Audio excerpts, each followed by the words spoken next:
반갑습니다. 돈쌤입니다. 제가 지난 목요일 날 라이브를 하고 어젠가 이제 라이브를 이제 정리해서 올렸는데 요즘 나스닥이 너무 대단해가지고 그 사이 뭐 편집하고 하는 뭐 그 사이 한 5일 좀 그 사이 한 10% 정도 빠졌어요. 그래서 이것도 약간 너무 옛날 얘기가 되는 것 같아서 저 추가로 해야 될 게 있어서 오늘 새벽에, 그러니까 지금 25일 한국 시간으로 25일 지금 오전 새벽 한 3시 40분이고요. 오늘 참 나스닥 정말 다이나믹했습니다. 우리 아시아 시장에서는 뭐 0.9% 정도 상승을 하다가 이제 미국 본장 오니까 점점 꼬꾸라지더니 오늘 장중에는 아직 뭐 장 마감은 멀었습니다만 지금 뭐 4.78% 정도까지 빠졌어요. 이 나스닥이 그 4.7% 이렇게 빠지는 거, 이거는 거의 캡처해야 되는 거 아니고 코로나 이후로 처음 보는 것 같은데. 그리고 이제 그러고 나서 이제 약간 반등을 좀 해서 지금 뭐 나스닥 선물 같은 경우는 2.5% 정도 되니까 또 한 거의 2% 정도 저점 대비 반등을 좀 한 모습입니다. 또 그러고도 또 어떻게 될지 모르죠. 요즘 뭐 나스닥이 엄청나는데, 일단 제가 오늘 뭐 옷도 시뻘겋게 입고 왔더니 지금 저기 한두 개 빼고는 저기 화면이 다 빨간 상황입니다. 그래서 지금 이제 거의 뭐 마진 코너인 거 아니냐. 제가 지난 라이브 때도 설명을 드린 게, 이게 이제 빅스 지수가 아직은 뭐 투매라고 보기 좀 어렵다라고 얘기를 했더니 아니나 다를까 이제 투매권에 바로 진입을 하고요. 지금 이제 뭐 마진 콜로 전하고 있지 않나 이런 생각이 들 정도로 이제 쏟아지고 있는데, 사실 음, 한번 쏟아내야 된다면 이렇게 한번 쭉 한번 쏟아내고 장 막판에 한번 감아 올리는 게 좋기는 한데 모르겠습니다. 지금 일단 2% 정도 상승을 반등을 했는데 워낙 하락폭이 커가지고 지금도 선물 기준도 2.5% 정도 하락 중이라서 이게 감아 올린 건지 보기 좀 어렵습니다. 이러면 자, 그러면 얘기를 한번 진행을 해보죠. 일단 나스닥이 뭐 나스닥뿐만 아니라 뭐 미국 주식 다 마찬가지죠. 일단 3년타를 맞은 것 같아요. 올해 들어서 이제 올해 1월도 지나지 않았는데 한 20일 영업 기간 뭐 한 20일 동안 그 한 세 번의 그 공격을 받은 것 같아요. 일단은 뭐 가장 많이 설명드린 게 연준의 이제 긴축이죠. 어, 세- 올해는 안 할 것 같이 하다가 이제 두 번 한다고 했다가 이제는 뭐 네 번 혹은 뭐 여섯 번, 그리고 3월 달에는 뭐 0.5%뭐 이런 식으로 계속 사실 뭐 이 정도까지 진짜 할 수 있을지가 의심스러울 정도로 이제 일단은 시장은 빠르게 긴축을 반영을 하면서 빠졌고, 그 다음에 그러면 이제 인플레가 좀 잡히면 괜찮지 않을까라고 했는데 러시아하고 우크라이나가 뭐 사실 뭐 러시아가 일방적으로 압력을 넣고 있습니다만 이제 그 지정학적 위기가 나오는데, 그 하필 또 러시아가 유럽이나 이런 곳에다 그러니까 에너지 관련 수출을 많이 하잖아요. 그러다 보니까 이제 이게 인플레를 자극하는 거 아니냐. 지금 뭐 러시아가 우크라이나를 침공하는데 여기서 서방 세계가 이걸 막고 나서면 러시아가 뭐 그 에너지 수출을 제한하게 된다면 유럽이나 특히 독일 같은 경우는, 독일은 이제 러시아의 가스나 프랑스의 원전을 믿고 탈원전을 선언한 국가지 않습니까?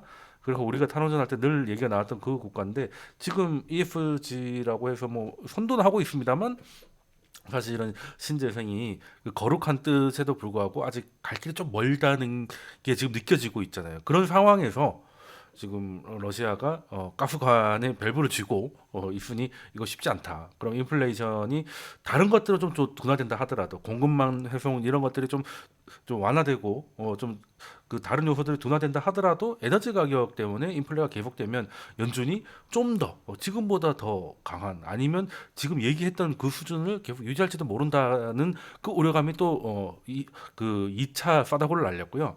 그리고 이제 이번에 핵심이, 저는 이게 제일 크다고 보는데, 일단 펠로톤 아시죠? 이게 그 운동하는 거, 운동하는 거에서 거기서 이제 그 자전거 이제 타는 거 있잖아요. 이게 운동하면서 이제 그 앞에 뭐 그 모니터도 있고 뭐 꽤 그 나름 그 바닥에 샤넬이다 뭐 이랬는데 그게 생산 중단을 하기로 했죠. 이제 뭐 쉽게 말해서 안 팔리니까요. 안 팔리니까 이제 그런 뉴스가 나와서 그날만 한 20몇 프로 빠지게 됐고, 그리고 넷플릭스 같은 경우도 일단 뭐 실적이 나쁜 건 아니었습니다만 앞으로 가입자 증가가 이제 기대를 좀 많이 낮춰야 됐다. 가이던스를 이제 낮춰야 된다는 얘기를 해서 그날 뭐 한 20몇 프로 빠져서 그 날로 사실 코로나 이전은 코로나로 올라갔던 2년간 올라갔던 거를 이제 거의 원점으로 돌렸고 오늘 같은 경우도 지금 9점 몇 퍼센트 정도 지금 6% 정도까지 빠졌네요. 이제 그 장중에는 거의 마이너스 10%까지 가는. 그러면 이게 지금 이 넷플릭스입니다. 여기 코로나 때죠. 코로나 때로 정확하게 돌아왔습니다. 이게 어떤 걸 의미하느냐? 일단 뭐 코로나 시대 하면 이제 요즘은 좀 조용한데 뭐 한국에는 BBIG 뭐 아니면 미국에는 언택트라고 해가지고 뭐 대형 기술주들도 당연히 있었지만 그럴 때는 중소형주들이 이제 많이 올라가잖아요. 뭐 펠로톤이라든가 뭐 지금 제가 많이 쓰고 있는 줌이라든가 아니면 질러우 같은 이제 중소형 성장주들이 이제 사실 코로나 이전 상황으로 이제 거의 다 주가가 돌아온 상황인 거죠. 일단 밸류에이션은 굉장히 높고요. 굉장히 높고 성장이 그렇게 많이 나오진 않습니다. 이게 쓰긴 쓰는데 이게 코로나 상황 때문에 쓰는 거지 이게 또 계속 이런 성장성을 유지할 수 있을까? 그 의문이 든 상황에서 이제 연준이 이제 그 긴축을 하면서 실질 금리가 올라가 되니까 실질 금리가 올라간다는 것은 돈의 가치가 높아진다는 거잖아요. 그러면 뭐 굳이 뭐 먼 미래의 성장을 보고 지금의 그걸 포기할 이유가 없으니까 이제 많이 떨어지게 되는 거고 코인이 떨어지는 것도 마찬가지 아니겠느냐. 그리고 이제 뭐 아크라든가 뭐 이런 이게 그 혁신이 들어간 것들 뭐 이런 것들이 거의 똑같은 그러니까 저는 이게 이 세 가지를 가져왔는데 이거는 뭐 당연히 모든 시장 나스닥뿐만 아니라 모든 시장에 다 영향을 미칠 것이고 얘도 마찬가지겠지만 지금 현재 시장에서는 좀 진중하게 보고 있는 것들은 이런 것들은 좀 지켜봐야 되잖아요. 근데 이것도 좀 사실은 지켜봐야 되고 이번 주 같은 경우는 그 이제 빅테크의 이제 실적 발표가 있을 텐데 이제 그것들도 이 가이던스가 중요합니다. 가이던스가. 근데 넷플릭스 꼴이 뭐 나기는 쉽진 않을 거예요. 근데 저는 그 넷플릭스는 뭐 언택트 주긴 하지만 코로나가 종식된다고 해서 우리가 예전에 TV 보는 방식으로 돌아갈 거라고 생각하지는 않습니다만 문제는 이게 그 경쟁자가 너무 많아요. 그리고 이 구독자를 늘리는 거 외에는 다른 수익 모델이 없어서 그 말이 좋아 성장 주고 하지만 이 그 비즈니스 모델이 굉장히 단순해요. 그냥 이제 그 구독료 받는 게 단데 그래서 이제 그 구독을 유지하기 위해서 오리지널을 하기 위해서는 또 뭔가 또 투자가 엄청나게 들어가야 되는 거고 뭐 모든 그 컨텐츠가 오징어 게임처럼 뭐 대박을 터뜨릴 수는 없는 거니까 그게 계속 들어야 되고 문제는 돈 있다는 애들이 다 들어오는 심지어 뭐 애플 그리고 그 분야에서 오래 있었던 디즈니 뭐 이런 애들 다 뛰어 들어오니까 이게 뭐 넷플릭스가 이제 그래도 선도 주자고 하고 하지만 이 시장 자체에 대한 그리고 넷플릭스가 지금 안 되고 있는 데가 북한하고 중국밖에 없다고 봐도 되지 않습니까? 그럼 또 어디 가서 또 이게 그걸 하겠느냐 뭐 이런 고민들이 당연히 의심이 생겼고 그 의심을 확신으로 바뀌어준 게 이번에 가이던스 하향이었다. 그러면 넷플릭스만 이렇게 했느냐는 건 아닌 거죠. 그러니까 지금 나스닥이 미국 주식이 이렇게도 빠지는구나 싶을 정도로 이제 급락을 하는 거에는 앞으로 이 실적 전망에 대해서 이제 의구심을 시장을 가진 게 분명하다라는 겁니다. 그래서 이제 그 아직 우리는 이제 오미크론이라든지 이런 게 일상생활은 갇히고 있지만 시장에서는 이제 코로나 이후를 생각하는 것 같아요. 코로나가 종식돼서 여러 가지 좋아지는 것도 있겠지만 반대로 코로나 시절에 수혜를 받았던 아이들이 이제 코로나라는 후회가 없이 갈 수 있느냐라는 질문에 대답을 확실하게 못하는 중소형 성장주들은 이제 좀 굉장히 이 회복이 좀 힘들 정도로 이제 놀랍게 빠지지 않았나는 거고. 그리고 이제 두 번째 이유가 이제 아무래도 러시아 우크라이나의 이야기인데요. 일단은 현실적으로 지금 그 푸틴을 어떻게 미국이나 이런 서방 세계가 막기가 좀 쉽지 않지 않습니까? 그렇다고 이제 전면전을 하기에는 지금 오늘 같은 경우는 이제 그 한창 이제 빠지기 시작할 때 뭐 바이든 대통령이 이제 주요 정상하고 이런저런 회의를 할 건데 그 회의가 이제 군사에 대한 이야기고 뭐 미국은 물론이고 영국, 일본 이런 데까지 이제 대사관이나 이제 그 교민들을 이제 철수하라는 명령을 했고 사실 이제 전쟁을 하겠다는 상황이 되는 거죠. 그런 상황인데 문제는 이게 이 미국 입장에서 이 러시아가 우크라이나를 사실상 그러니까 뭐 전체는 아니라도 동쪽 정도 우크라이나가 이렇게 있으면 이제 동쪽 정도를 점령할 거예요. 근데 거기가 알짜배기예요. 거기가 알짜배기라서 그게 안 나오면은 이제 이게 펜이 안 나오네. 뭐 펜이 없어도 되니까 그냥 설명드리겠습니다. 어, 그럼 동쪽에 대해서 지배권을 가져가게 되면 이제 흑해나 이런 쪽으로 내려가는데 거기 또 우크라이나에서는 이제 돈 되는 게 거기 다 있어요. 뭐 그런데 또 우크라이나가 따지고 보면은 이제 원래부터 그렇게 오랫동안 있었던 국가가 아니고 서쪽은 약간 그 뭐 폴란드나 뭐 이런 쪽으로 좀 영향을 많이 받았고 동쪽은 또 약간 그래서 그 총선을 하거나 이렇게 하면 이제 거의 경계가 딱 뚜렷할 정도로 그 어떻게 보면 연합 아닌 연합 그러니까 뭐 어쩌다 보니까 이렇게 국경이 이렇게 된 이런 부분이 좀 있습니다. 좀 있어서 러시아가 원하는 거는 일단은 표면적으로 이 문제가 불거진 게 우크라이나가 이제 그 나토에 가입을 하려고 하는 거잖아요. 예, 그렇게 되면 이제 나토 가입 국가하고 러시아가 국경을 맞대는 상황이 되는 거죠. 그게 러시아한테는 굉장히 좀 일단은 뭐 부담도 부담이죠. 굉장히 기분 나쁜 일인 거고 예전에 좀 아실 거예요. 2차 세계 대전이 끝나고 냉전이 있었을 때 이제 그 북서양 조약 그 나토군이 있고 거기 이제 미국 주도죠. 그 거기에 이제 그 저항하는 게 동유럽의 이제 바르샤바 조약 해가지고 이제 동유럽의 철의 장막을 만들었는데 그 철의 장막이 그냥 다 녹슬어 버렸잖아요. 심지어 소련도 붕괴가 됐고 그렇게 되니까 이제 점점점 이제 그 나토는 그대로고 심지어 이제 자꾸 러시아 쪽으로 다가오는 건데 러시아는 계속 밀리기만 했다는 이런 그 피해 의식이 좀 있어요. 있고 거기에 대해서 이제 뭔가 좀 단호한 모습을 보여주는 게 푸틴에게도 좀 도움이 될 겁니다. 지금 푸틴도 지금 상황이 그렇게 좋은 상황은 아니라서 뭔가 한 방이 좀 필요한 상황이기도 해요. 예, 그렇기 때문에 일단 우크라이나의 나토 가입을 일단은 막아야 될 것인데 여기 어떻게 될지는 일단 러시아가 원하는 거는 음, 일단은 뭐 나토 우크라이나가 나토에 가입하는 걸 저지를 하고 이제 흑해로 내려가는 그 길에 안정적인 그 좀 이렇게 그 국경다운 국경 그러니까 애매한 그런 거 말고 거기에 이제 여기는 러시아가 이제 할 수 있어요라는 이제 그 하나의 방위선 같은 걸 확보를 해야 되고 결과적으로는 우크라이나가 이제 분단돼서 동우크라이나가 이제 러시아로 합병시키는 게 목표가 아니겠는가 라는 생각을 하고 있는데 일단 뭐 길게 보면은 미국이나 서방 국가들은 이제 그냥 그 크림반도 그랬듯이 그냥 어느 정도 러시아가 원하는 대로 갈 것 같아요. 지금 당장은 모르겠습니다만 결론은 그렇게 될 것 같고 일단은 미국 입장에서도 우크라이나를 지키기 위해서 그렇게 힘을 뺄 상황이 아니고요. 힘을 뺄 상황이 아니고 그리고 지금 바이든 대통령 같은 경우는 이제 아프간이나 뭐 이런 데서 철수를 하면서 해외에서 이제 군사작전 하는 거를 이제 굉장히 줄여나가는 상황이거든요.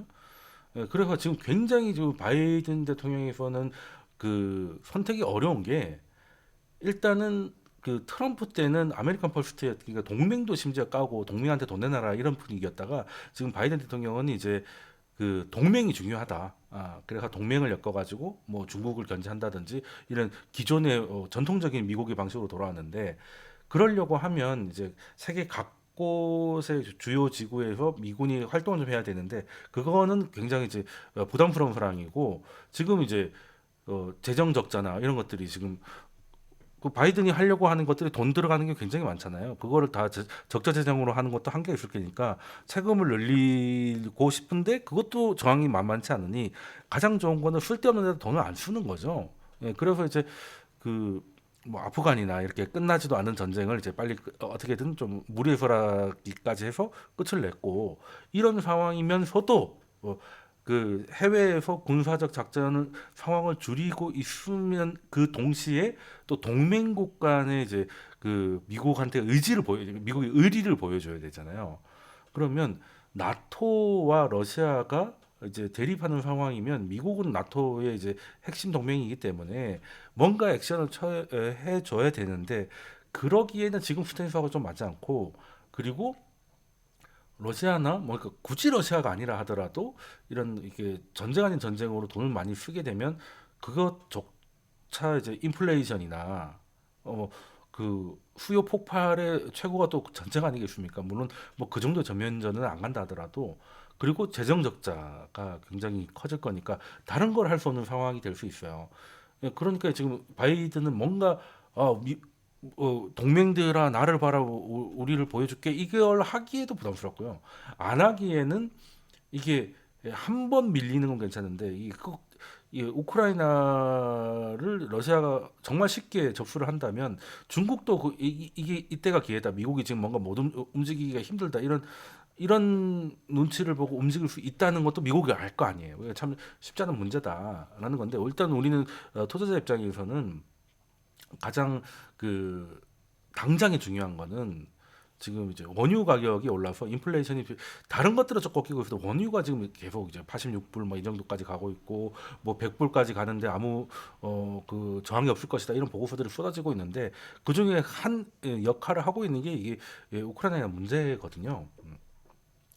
그래서 이것들이 그러니까 이 뭐 실적이나 이런 것들은 좀 이렇게 하겠는데 이거는 뭐 예상이 안 되는 거라서 일단 이건 좀 지켜봐야 될 문제다. 근데 이게 시장에서 우려를 하는 거는 꼭 전쟁이라는 단어가 사람을 놀라게 하는 것도 있지만 일단은 이제 그 러시아가 가지고 있는 게 이제 에너지고 에너지 수급에 문제가 생기면 인플레이션이 가라앉질 않아요. 이게 굉장히 미국한테도 특히 부담스럽죠. 이게 뭐 하반기까지 이어진다고 하면 그래서 인플레가 뭐 연 5% 밑으로 내려오지 않는다든가 뭐 이런 식으로 돼버리면 바이든 대통령한테는 이제 굉장히 끔찍한 중간 선거의 결과가 될 수도 있다라는 거죠. 그래서 일단 앞으로는 뭐그 러시아 주가 지수나 이런 것들을 거의 러시아에 직접 투자하진 않겠지만 이제 이 상황을 본다면 지금도 굉장히 고조되니까 오늘 같은 경우는 러시아 주가 지수가 6%도 하락하고 했었거든요. 이제 이런 것들을 좀 봐야 될 것 같다라는 겁니다. 역시 이것도 인플레와 관련된 거고 근데 일단은 아까 잠깐 화면이 좀 나오기도 했었는데 중요한 건 많이 빠졌잖아요. 많이 빠졌고 제가 지난 라이브에서도 설명드렸다시피 이제 투매도 아직 좀 부족해 보였는데 이제는 이제 투매권에 들어왔고 이런저런 그 바닥에 이 정도면 사도 되지 않을까 이런 생각을 좀 많이 하시는 것 같아요.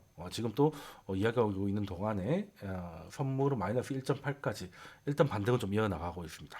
이게 한번 그 오늘이 기왕 이래 된 거 한번 투매 끝을 보고 이제 좀 되돌렸으면 좋겠는데 일단 끝날 때까지 한번 보도록 하겠습니다.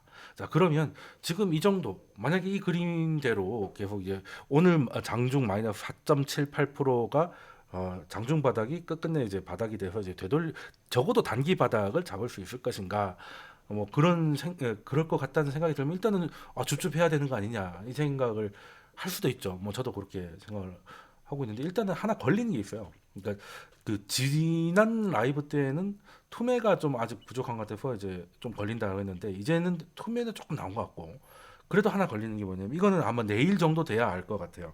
그 뭐 유명한 그 탐욕가 공포 지수 아시죠? 근데 지금 코로나 이후로 이렇게 미국 주식이 이렇게 빠진 건 코로나 이후로 처음일 텐데 생각처럼 안 빠지죠. 38입니다. 38. 아이 펜이 안 되니까요. 어, 왜 펜이 이거 녹화가 안 되지? 38입니다.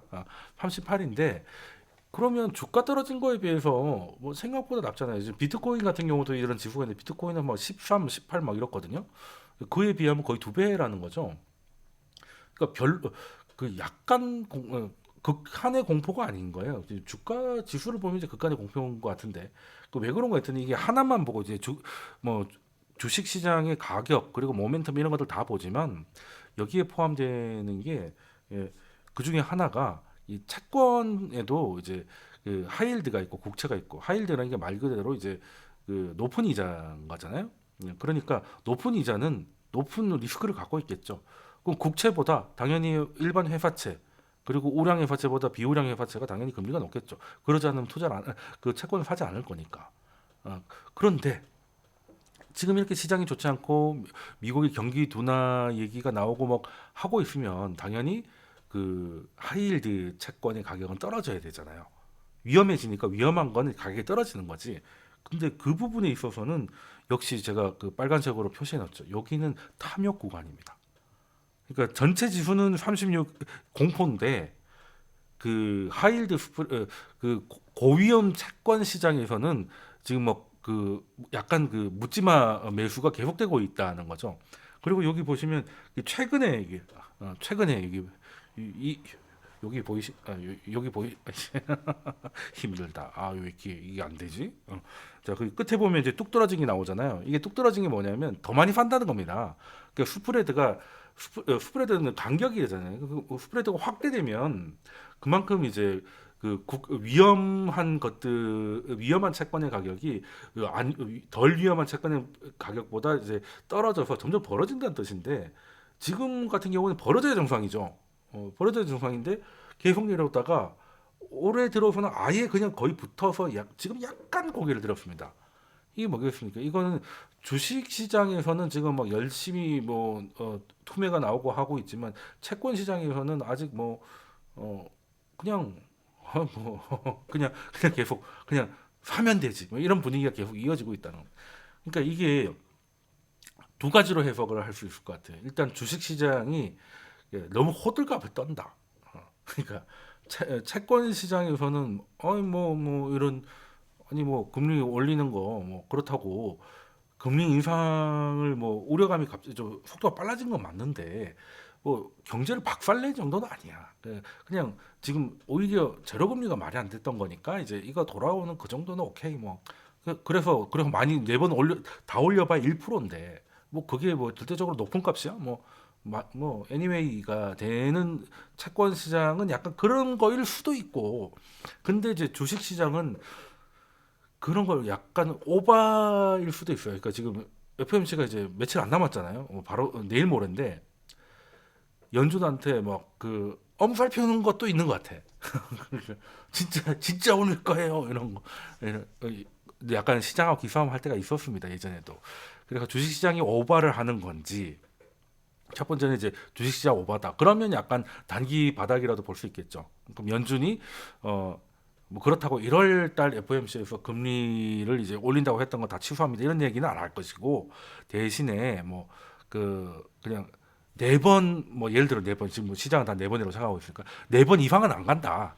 네 번 이상 가려면 뭐 좀 더 확실하고 뭔가 이런 게 있어야 되고 그거 아니면 네 번 이상은 안 가고 그리고 이제 그 그니까 우리의 기대치, 그러니까 매파의 기대치를 넘어가지 않으면 오히려 이제 그 연준이 이제 거기까지는 안 가는구나라고 하면서 단기 바닥이 될 수도 있겠죠. 그래서 이제 그 주식이 엄살을 피우는 걸 수도 있고 두 번째는 아직 토매가 안 끝났다는 거예요. 이제 채권 시장에서도 하이힐드가 이제 한번 이게 토매가 나와줘야 이제 고름 짤 거 다 짜는 거지. 예.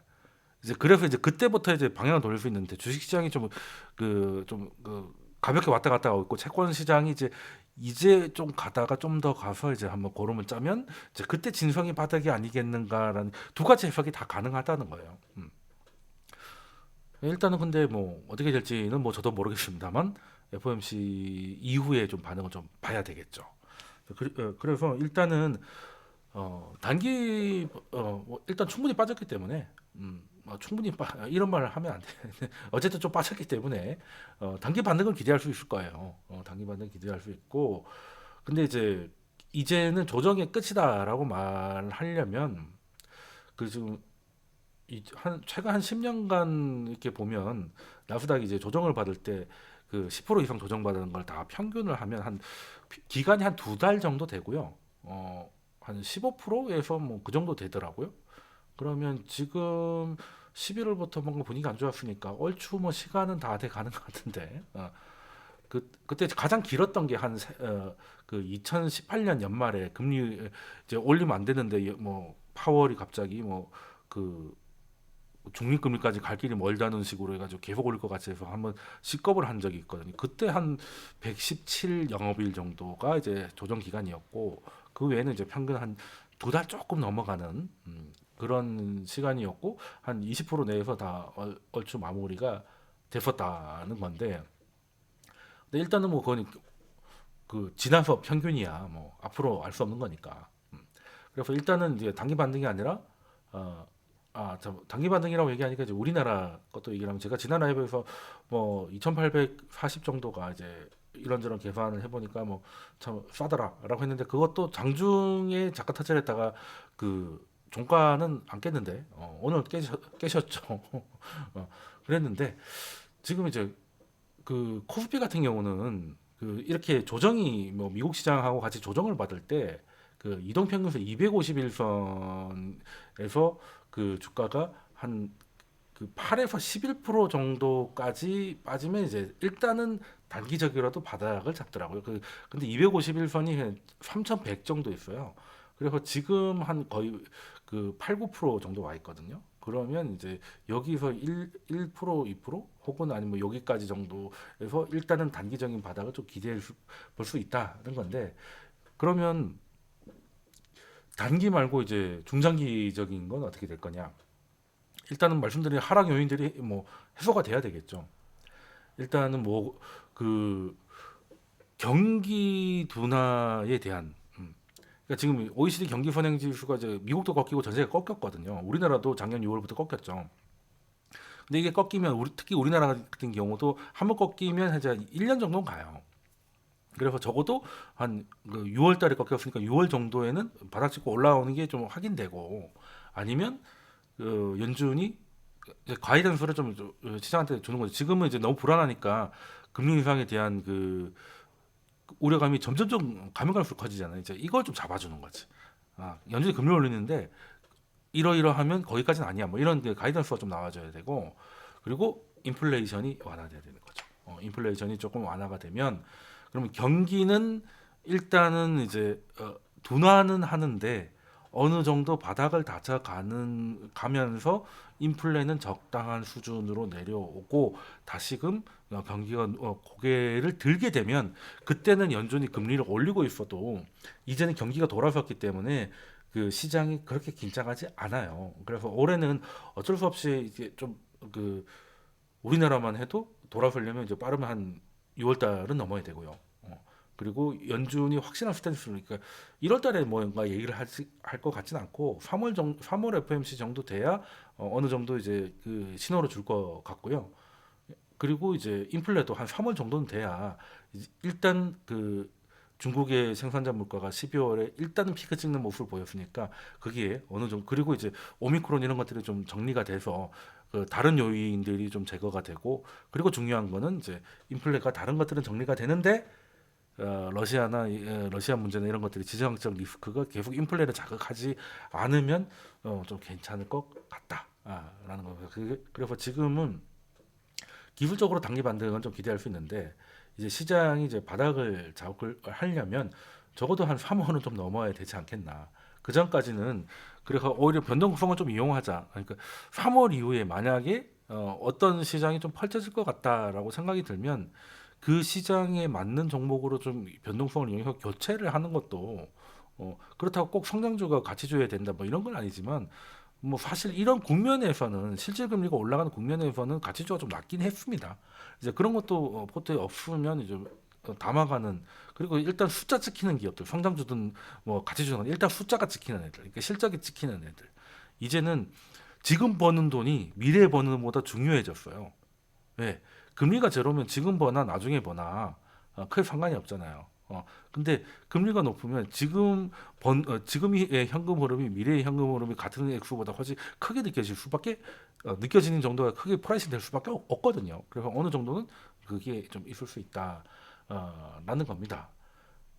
그래서 일단은 올해 전반적으로 보면 3월에 연준이 스탠스를 좀 정해주고 그리고 이제 그 3월 이후에 인플레가 좀 완화되는 모습 그리고 러시아랑 뭐 미국이 약간 다소 굴욕적이라 하더라도 어느 정도 마찰은 일으키지 않는 선에서 우크라이나 문제가 해결이 되고 한국 같은 경우는 이제 한국과 이제 뭐 OECD 전체가 경기 둔화가 선행지수 둔화가 여름부터 좀 턴을 하는 모습을 보인다면 연준이 금리를 실제 4번을 올려도 한두 번때 좀 놀라다가 세네 번째는 오히려 성장도 나오고 있으니까 괜찮아 이런 그림이 될 수도 있다. 이렇게 된다는 게 아니고 될 수도 있다는 거예요. 예, 저는 웬만하면 좋게 얘기한다는 거 꼭 기억하시길 바라겠습니다. 자, 그리고 이제 그 중기적으로 봤을 때 1년의 흐름은 뭐 이럴 것 같고 중기적으로 봤을 때 일단은 지금 문제는 실질 금리가 올라가고 있잖아요. 실질 금리가 올라가면서 이제 코인도 깨지고 뭐 중소형 성장주도 깨지고 뭐 이런 거였거든요. 그러면 연준이 어찌 됐던 어느 정도 물가를 좀 잡아야겠다고 생각을 했으면 그 어느 정도가 어느 정도겠느냐? 뭐 알 수는 없는데 일점 실질 금리가 최근에 많이 올랐음에도 불구하고 아직 마이너스 0.5 정도, 0.6 그 정도 되거든요. 그러면 연준 입장에서도 아니 인플레를 잡으려고 이렇게까지 했는데 실질 금리를 지금 현재 그 마이너스로 계속 유지하면 이게 앞뒤가 안 맞는 얘기기도 하고 그리고 진짜 인플레를 잡아야겠다고 생각을 했으면 주변에서 아무리 뭐 주가가 빠졌네 뭘 해도 실질 금리가 마이너스권에 있으면 필요 없어. 뭐 아직 절대적으로는 완화된 상태야. 라고 생각해서 계속 이 긴축 스탠스를 이어갈 수 있단 말이에요. 그럴 것 같으면 매도 그러니까 목을 치더라도 한 칼에 쳐달라는 게 차라리 나을 수 있겠다. 이 제 그래프 갖고 온 게 중간에 그 빨간 박스가 있는데 이게 뭐냐면 주황색이 실질 금리예요. 그리고 이제 파란색이 나스닥인데 이게 이제 여기 날짜가 잘 안 보이시겠지만 이게 2000 여기 보이죠? 2013년. 그러니까 이 긴축 발작이잖아요. 우리 지금 긴축한다고 해가지고 발작이 됐던 거. 근데 이게 지금 긴축 발작 이전에 긴축 발작이 있었던 게 2013년 5월에 버냉키가 이제 테이퍼링 얘기해가지고 화들짝 놀랐던 그때가 긴축 발작이라고 했잖아요. 페이퍼 턴트럼. 5월부터 5월 13일날 그 얘기 나왔으니까 5월 말부터 이제 실질금리가 쭉 올라가죠. 빨간 박스에서. 그러니까 나스닥이 그날부터 꼬꾸라지기 시작합니다. 그런데 하얀색 선인 이제 저게 이제 그 실질금리 제로거든요. 그걸 뚫고 어느 정도 실질금리가 오를 만큼 확 올라버리니까 차라리 나스닥도 이제 뺄 거 다 뺐다. 그러니까 쉽게 말해서 매수하려던 사람들이 이제는 매수해도 되겠다. 왜 여기 빨간 박스 오른쪽에 보시면 이제 실질 금리가 이제 올라가는 게 이제 정체되는 게 보이시잖아요. 그러면 이제는 이제 사도 되겠다라고 해서 이제 반등이 나와서 그 이후에는 뭐 같이 올라갔습니다. 같이 올라가. 그러니까 쉽게 말해서 실질 금리 올라가는 거에 처음에는 화들짝했지만 나올 만큼 나왔으니까 이제 새로이 이걸 감안하고 들어온 돈들은 그 이후에 어느 정도 실질 금리가 유지돼도 그냥 무시하고 계속 갈 수 있게 됐다. 그럼 지금도 마찬가지입니다. 지금도 연준이 어느 정도까지 생각을 하고 있는지 모르겠지만 실질 금리가 적어도 이제 뭐 제로를 넘어가게 되면 일단은 금리는 절대적으로 낮지만 실질 금리가 마이너스가 아니기 때문에 어느 정도 인플레이션을 누르는 효과는 있을 것이고 그리고 시장에서도 이 정도면 연준도 이제 속도 조절을 할 명분이 생기지 않았나. 라고 생각을 한다면 이제 저 빠진 나스닥이나 미국 주식 그리고 한국 주식 이런 것들을 다시 매수할 수 있는 그런 수급이 들어와서 시장을 좀 돌릴 수 있지 않겠냐. 기왕 이제 이렇게 됐으면 이제 코로나 때 그 좋았던 시절로 돌아가기는 뭐 코로나 좋았다 하긴 말하긴 그렇지만 그 유동성 코로나발 유동성이 준 그 좋았던 시기는 사실상 이제는 거의 끝났다고 봐야 되고 이제는 이제 맞을 거는 맞고 개선할 거는 개선하고 그 영수증을 받는 시간이다. 라고 보시면 될 것 같습니다. 오늘 좀 짧게 하려고 했는데 또 30분 넘어버렸네. 아무튼 그 장중에 다들 아침에 일어나서 깜놀 하실까봐 지금 또 마이너스 1.8 정도 빠지고 있는데 그래도 뭐 저점 대비 거의 3% 정도 감아 올렸네요. 그렇게 그만 하니까 또 5분 목이 또 빠진다. 아무튼 그러면 또 재수없는 소리 그만하고 오죽하면 제가 장중에 앞으로는 제가 늘 밤에 하다 보니까 차라리 밤에 찍어서 아침에 올려드리는 것도 좋을 것 같습니다. 앞으로 자주 뵙도록 하겠습니다. 다음 영상에서도 뵙도록 하겠습니다. 감사합니다.